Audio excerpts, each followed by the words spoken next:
Welcome to Al Baqi Academy. Now today we discuss about cell nucleus. Last class में हमने पढ़ा था cell के बारे में और सेल के स्ट्रक्चर के बारे में. जैसा हमने लास्ट क्लास में पढ़ा था कि तीन मेन इम्पॉर्टेंट पार्ट्स होते हैं सेल के. पहला क्या है? पहला है cytoplasm. Second is a cell membrane. The third is a cell nucleus. Now today we discuss about cell nucleus. Cell nucleus क्या होता है? Egg, अंडा is a single cell. Egg एक सिंगल सेल है. अगर हम अंडे को देखते हैं, अंडे को जब हम तोड़ते हैं तो हम अंडे में देखते हैं कि उसके अंदर जो वाइट पार्ट होता है वो क्या है? वो है साइटोप्लाज्म. और जो अंडे के अंदर यॉक होता है, जो उसके अंदर येलो कलर का पार्ट होता है बीच में, वो क्या है? वो है न्यूक्लियस. इसी तरह जब हम अंडे को बॉईल करके उसका छिलका उतारते हैं तो उसके अंदर जो उसकी झिल्ली होती है वो क्या होती है? Cell membrane. इसी तरह हमारी बॉडी जो बनी हुई है ट्रिलियंस ऑफ सेल से बनी हुई है. तो हर सेल के अंदर ये तीन इंपॉर्टेंट पार्ट जरूर होते हैं. वो क्या है? वो है न्यूक्लियस, साइटोप्लाज्म और सेल मेम्ब्रेन. तो आज हम बात किस पे करेंगे? आज हम बात करेंगे सेल न्यूक्लियस के ऊपर. तो सेल न्यूक्लियस जो होता है, सबसे पहले सेल न्यूक्लियस की खोज किसने की? सेल न्यूक्लियस की खोज की थी रॉबर्ट ब्राउन ने 1881 के अंदर. रॉबर्ट ब्राउन ने. अब जो हमारे सेल है ना, सेल, हमारी बॉडी का जो सेल होते हैं, उन सेल में जो सबसे बड़ा ऑर्गेनल है, the largest organelle in the cell is the nucleus. Nucleus सबसे बड़ा सेल ऑर्गेनल है. इसी तरह जो इसका शेप होता है, वो इसका शेप होता है न्यूक्लियस का, या तो स्फेरिकल होगा या ओवल शेप होगा न्यूक्लियस का. इसी तरह जो न्यूक्लियस होते हैं ये ऑलमोस्ट सेंटर में लोकेटेड होते हैं. हम अंडे में भी देखते हैं. अंडे को अगर आप देखेंगे तो उसके अंदर जो यॉक होती है, उसका जो न्यूक्लियस होता है वो सेंटर में ही होता है. इसी तरह जितनी भी एक्टिविटीज होंगी सेल के अंदर, उन सबको जो कंट्रोल करता है वो सेल का न्यूक्लियस ही करता है. अब न्यूक्लियस के अंदर 4 मेन पार्ट हैं. इसके अंदर सबसे मेन इंपॉर्टेंट पार्ट इसका क्या है? Nuclear membrane. The second part is the nucleoplasm. The third part is a nucleolus and the fourth part is the chromatin material. ये 4 पार्ट मेन होते हैं न्यूक्लियस के अंदर. एक एक करके हम डिस्कस करते हैं कि इन पार्ट्स का क्या फंक्शन है और ये किससे बने हुए हैं, ये कैसे काम करते हैं. तो सबसे पहले हम बात करते हैं न्यूक्लियर मेम्ब्रेन की. Nuclear membrane is a double layer membrane. दो लेयर होती हैं न्यूक्लियर मेम्ब्रेन के अंदर. आप देखते हैं जब अंडे को हम तोड़ते हैं, मैं आपको अंडे की मिसाल बार बार इसलिए दे रहा हूं कि इससे बात हमारे समझ में ज्यादा आएगी. तो हम जब अंडे को तोड़ते हैं और उसको प्लेट में डालते हैं, हम देखते हैं कि अंडे की यॉक जो होती है, वो अंडे की यॉक उसकी वाइट पार्ट से नहीं मिलती. वो दोनों एक दूसरे से अलग रहते हैं. क्यों अलग रहते हैं? कि उस सेल के अंदर जो न्यूक्लियस है, उस न्यूक्लियस के ऊपर एक मेम्ब्रेन है, उसको न्यूक्लियर मेम्ब्रेन कहते हैं. जब तक हम उस अंडे के अंदर किसी भी चीज से पिंच ना कर दें, हम उसके अंदर कोई चम्मच ना मारें या कोई बारीक चीज से जब तक हम उसको पिंच ना करें, जब तक वो उसका अंदर का मटेरियल बाहर नहीं आएगा. इसलिए अंडे को जब फेंटते हैं चम्मच से, जब भी वो उसकी यॉक और उसका व्हाइट पार्ट आपस में मिलता है, वरना नहीं मिलेगा. क्यों? उसके ऊपर मेम्ब्रेन है. तो इसकी जो मेम्ब्रेन होती है, इसके अंदर बारीक बारीक पोर्स होते हैं, और इसी पोर्स की मदद से साइटोप्लाज्म में से कोई चीज अगर ट्रांसफर करना चाहेगी तो इन्हीं पोर्स के द्वारा वो ट्रांसफर करती है. इसी तरह जो न्यूक्लियर मेम्ब्रेन है, ये किससे बनी होती है? ये न्यूक्लियर मेम्ब्रेन प्रोटीन और फैट से बनी होती है. और ये न्यूक्लियर मेम्ब्रेन जो होती है, जिसके बारे में हम समझ रहे हैं, ये न्यूक्लियर मेम्ब्रेन जो होती है, इसका जो आउटर मेम्ब्रेन है, मैंने जैसे अभी कहा कि डबल लेयर मेम्ब्रेन है, इसकी जो आउटर मेम्ब्रेन है वो सेल के अंदर जो साइटोप्लाज्म के अंदर जो एंडोप्लाज्मिक रेटिकुलम है उससे अटैच होती है. तो मुझे उम्मीद है कि आपको ये न्यूक्लियर मेम्ब्रेन के बारे में समझ में आ गया होगा कि न्यूक्लियर मेम्ब्रेन में क्या फंक्शन है. इसी तरह इसका जो दूसरा पार्ट है वो क्या है? वो है न्यूक्लियोप्लाज्म. न्यूक्लियोप्लाज्म क्या है? न्यूक्लियोप्लाज्म एक होमोजीनियस फ्लूइड है. न्यूक्लियस के अंदर होमोजीनियस फ्लूइड है. इसी फ्लूइड के अंदर क्रोमेटिन मटेरियल और न्यूक्लियोलस लोकेटेड होते हैं. इसी फ्लूइड के अंदर आप इसकी भी एक मिसाल से समझ सकते हैं. जैसे हमारी बॉडी के अंदर प्लाज्मा है, न्यूक्लियोप्लाज्म, इसी तरह हमारी बॉडी के अंदर जो ब्लड में प्लाज्मा है, जैसे हम जानते हैं कि ब्लड में 4 चीजें हैं, प्लाज्मा है, प्लेटलेट्स हैं, आरबीसी हैं और डब्ल्यूबीसी हैं.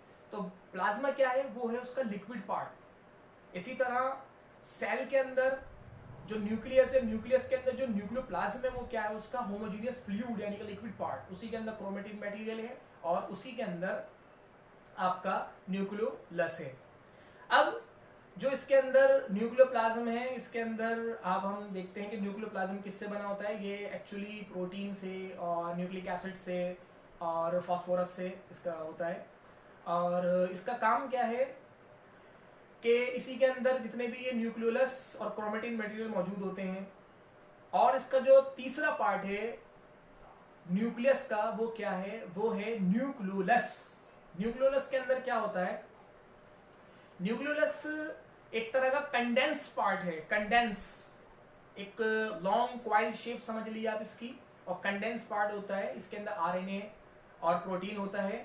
और इसका चौथा पार्ट क्या है, वो चौथा पार्ट है इसका क्रोमेटिन मटेरियल। क्रोमेटिन मटेरियल क्या है, chromatin material is a genetic substance. Genetic substance का मतलब क्या होता है, जेनेटिक सब्सटेंस का मतलब होता है कि जीन्स ट्रांसफर, यानी the characteristic transfer from parents to the offspring is true to the gene। तो क्रोमेटिन मटेरियल क्या है, एक लॉन्ग क्वाइल शेप है और इसके अंदर डीएनए है, इसके अंदर एक प्रोटीन होता है जिसको हिस्टोन कहते हैं, आरएनए इसके अंदर मौजूद होता है। इसका जो मेन पार्ट है वो क्या है, वो डीएनए, डीऑक्सीराइबोन्यूक्लिक एसिड है।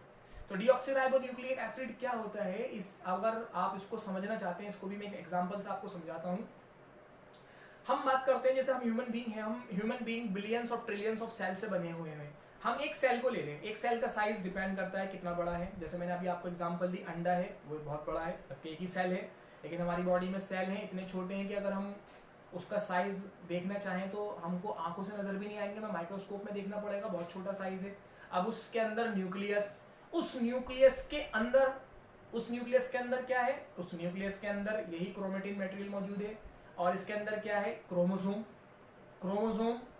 क्रोमोसोम किससे बना है, डीएनए से। अगर हम क्रोमोसोम को खोलेंगे, जैसे हम कपड़े को खोलते हैं, कपड़े धागे से बने हुए होते हैं, हम धागे की तरह उसको कपड़े को खोलेंगे तो धागे निकलेंगे। जब हम क्रोमोसोम को खोलेंगे तो क्रोमोसोम को खोलने पे क्या निकलेगा, डीएनए। तो क्रोमोसोम क्या है, क्रोमोसोम हर स्पीशीज के अंदर नंबर ऑफ क्रोमोसोम फिक्स हैं। जैसे हम ह्यूमन हैं, हम ह्यूमन के अंदर 23 पेयर क्रोमोसोम के फिक्स हैं। ऐसे चिंपैंजी है, चिंपैंजी के अंदर 24 पेयर क्रोमोसोम के फिक्स हैं। मंकी है, 21 पेयर क्रोमोसोम के फिक्स हैं। हनी बी है, हनी बी के अंदर 8, हाउस फ्लाई 6, वीट 6, ओनियन, तो सबके अंदर क्रोमोसोम फिक्स हैं। हम ह्यूमन के अंदर भी फिक्स हैं। तो क्रोमोसोम किससे बने हुए, डीएनए से बने हुए हैं। अब डीएनए को हम देखेंगे तो उसके अंदर जीन है, जीन। तो जीन के बारे में अब हम समझते हैं कि व्हाट इज़ जीन। जीन के अंदर सारी इन्फॉर्मेशन स्टोर होती है, जैसे पेरेंट्स के हेयर का कलर, उनकी आइज़ का कलर, उनकी स्किन का कलर, उनकी हाइट, उनका character, all these information store in a gene. तो जीन क्या है, एक तरह का हेरिडिटी मैसेंजर है, यानी जितनी भी इंफॉर्मेशन पेरेंट्स से ऑफस्प्रिंग में उनके बच्चों में जाएगी वो किसके थ्रू जाएगी, वो थ्रू जीन्स के जाएगी। नाउ अब हम चलते हैं फंक्शन ऑफ न्यूक्लियस की तरफ कि what is the function of nucleus. तो सबसे पहला फंक्शन न्यूक्लियस का क्या है, the nucleus control all metabolic activities of the cell. And जितनी भी सेल में मेटाबॉलिक एक्टिविटीज़ होंगी उनको कंट्रोल कौन करेगा, वो कंट्रोल करेगा न्यूक्लियस। तो मेटाबॉलिक एक्टिविटीज़ क्या होती हैं, जैसे जो हम खाना खाते हैं और उससे जो एनर्जी डेवलप होती है, this is also a metabolic activities. तो इसको रेगुलेट, इसको कंट्रोल कौन करेगा, इसको कंट्रोल न्यूक्लियस करेगा। सेकंड फंक्शन न्यूक्लियस का क्या है, it regulate the cell cycle, यानी सेल की साइकिल को रेगुलेट कौन करेगा, वो न्यूक्लियस करेगा। कि सेल की साइकिल क्या होती है, कि सेल के अंदर एक पूरी साइकिल होती है, उसका एनाफेज होता है, उसका मेटाफेज, उसका प्रोफेज, एक बहुत लंबा टॉपिक हो जाएगा अगर मैं इसको अगर आपको पूरी तरह डिस्कस इसमें करूँगा। फिलहाल ये समझ लीजिए आप कि सेल की साइकिल को रेगुलेट कौन करेगा, वो न्यूक्लियस करेगा। यानी आपको पता होगा कि सेल की भी मल्टीप्लिकेशन होती है, कि मदर सेल से डॉटर सेल बनेंगे, वो पूरी साइकिल है, तो उसका रेगुलेशन न्यूक्लियस करता है। तीसरा इसका इंपॉर्टेंट फंक्शन क्या है कि it is concern with the transmission of heredity trait from parents to the offspring. जैसा अभी मैंने बताया जीन, तो जितनी भी इंफॉर्मेशन ट्रांसफ़र होगी पेरेंट्स से ऑफस्प्रिंग की अंदर वो सब के सब इसी न्यूक्लियस के ज़रिए से होगी, यानी ये न्यूक्लियस इसका कंट्रोल करेगा इन्फॉर्मेशन को ट्रांसफ़र करने के लिए। जैसे हम देखते हैं कि मैन का जब स्पर्म या मेल का स्पर्म जब फीमेल के ओवम से मिलता है, फर्टिलाइजेशन के बाद जो जाइगोट बनता है, उसके बाद जो ऑफस्प्रिंग डेवलप होना शुरू होता है, तो जितनी भी इन्फॉर्मेशन होती है वो सब के सब इसी न्यूक्लियस के अंदर स्टोर होती है। आई होप आपको ये टॉपिक बहुत अच्छी तरह समझ में आ गया होगा कि what is the nucleus and it's organelles, it's functions. और इसी तरह की मोस्ट इम्पॉर्टेंट वीडियोस देखने के लिए आप चैनल को सब्सक्राइब कर सकते हैं और मुझे कमेंट्स करके आप बता सकते हैं कि किस इम्पॉर्टेंट टॉपिक पर आप और वीडियो चाहते हैं। Thanks for watching.